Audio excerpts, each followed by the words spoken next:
For this teardown, we've got an Amstrad DRX 890. This is a satellite set-top box. So we've got power, we've got audio and video out. We've got the two satellite input.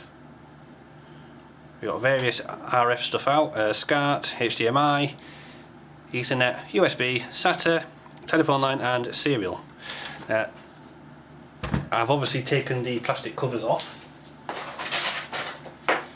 so you may recognise this a little bit better now. It is a Sky Plus HD box.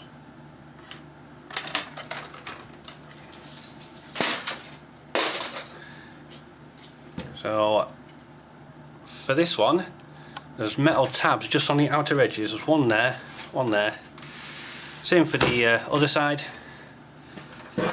And then there's quite a few of them on the front panel, just here.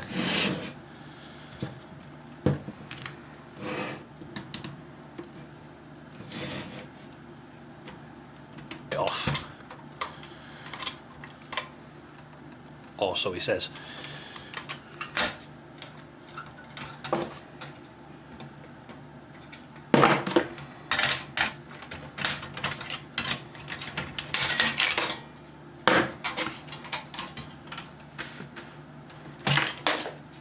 So there's the Sky Plus front panel. You see the ring of lights, various buttons, and obviously the buttons there. So this metal bit should just lift completely off.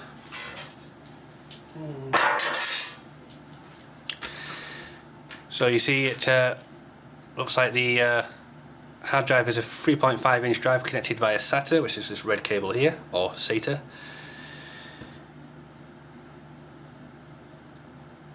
Got the power supply section just here. That's the card reader, which was included with this box. So it looks like to get the rest of the case off, I've got to take the nuts off here.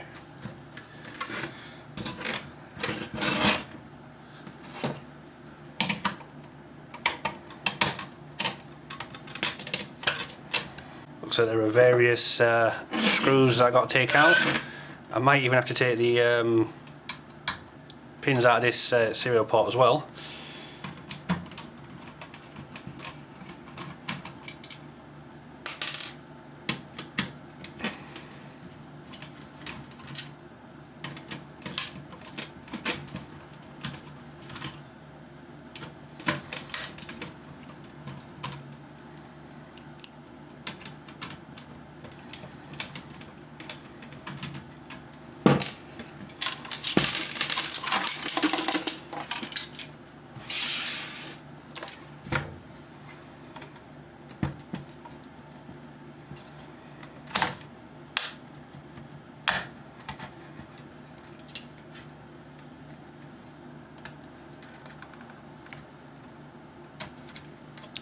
That just where my finger is looks like an internal serial port. It's just an absolute guess, but looks like this is a main. This is a main processor board that's connected to the power supply via this black strip here. Standard Molex for the hard drive, just there.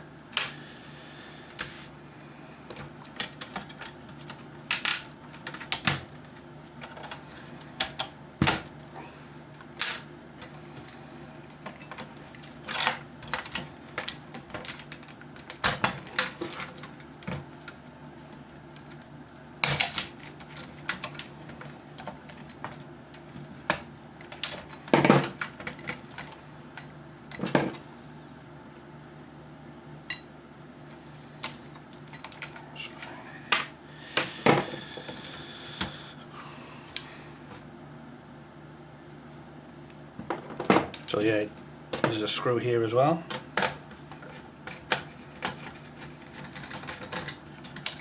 And just looking at how the case fits in, it does indeed look like I'll have to take these off here.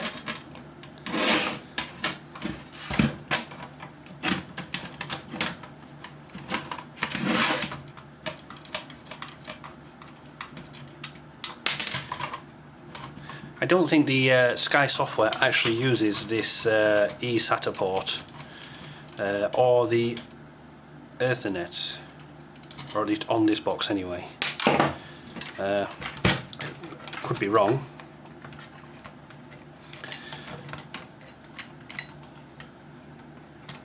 Nice lock-in SATA connector there.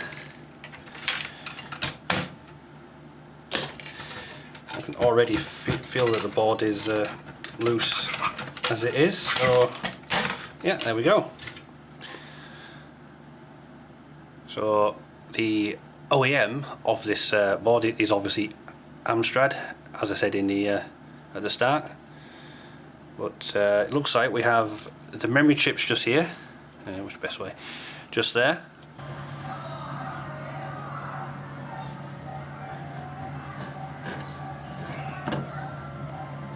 Be some like residue mat. I don't know if that's water or perhaps a byproduct of the soldering job done on this board.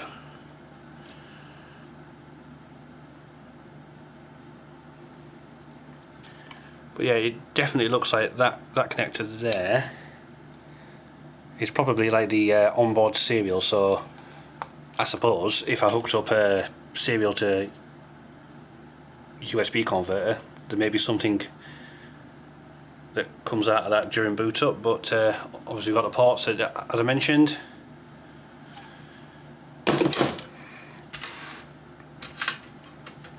Here's the hard drive. Don't think... Oh, yeah, there's another screw there that I missed. But I'm going to guess that this is a Seagate. Again, that's an absolute guess. Might not be.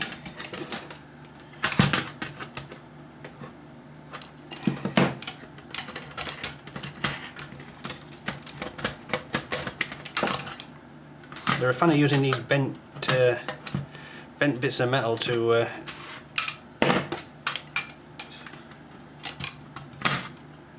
put things in on the case.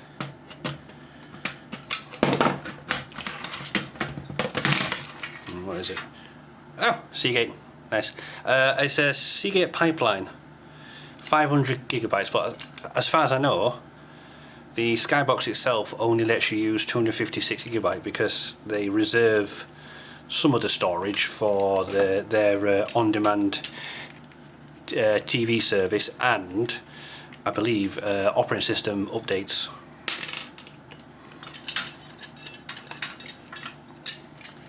So yeah, this is probably a very decent drive. It looks quite clean. I did try to boot this and see if there were any stored programs, but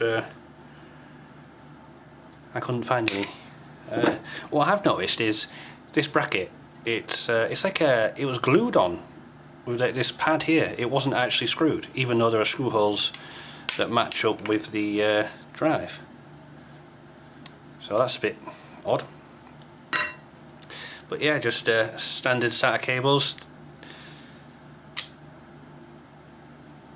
And then Molex to SATA power converter or adapter, whatever. Standard off-the-shelf hard drive. And then it looks like we're on the power and maybe I/O board, perhaps. I can only imagine that Amstrad kind of like license out this design to various manufacturers. Sky obviously are one of them, but maybe Virgin Media did a box that was similar to this, or had the same internals perhaps. Again, that's just me having a bit of a guess at that.